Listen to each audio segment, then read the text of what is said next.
చేసి దిల్లు టైటే చేసావే మంత్రాలేవో వేసి హ్యాకే చేసావే allocate mind మొత్తం బ్లాకే చేసావే చక్కర్లు కొడుతున్నానే కుక్క పిల్లలాగా నువ్వేసే బిస్కెట్లకు మరిగానే బాగా చాక్లెట్ గుంజుకున్న సంటి పోరలాగా నన్నేడిపిస్తున్నావే గిల్లా గిల్లా కొట్టుకోగా రింగుల జుట్టు చూసి పాడిపోయానే బొంగుల మాటలిని పాడిపోయానే రంగుల కొంగు తాకి పాడిపోయానే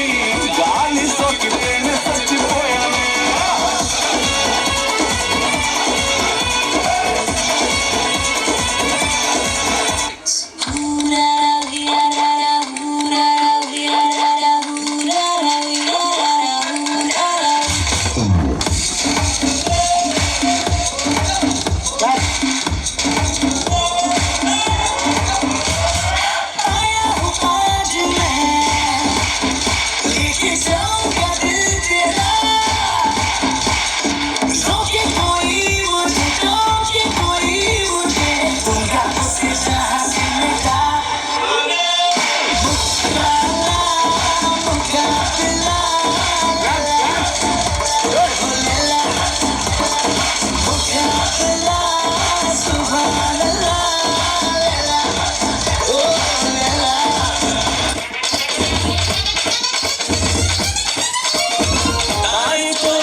You get it done.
Well performance నాన్న అప్పటిదప్పుడే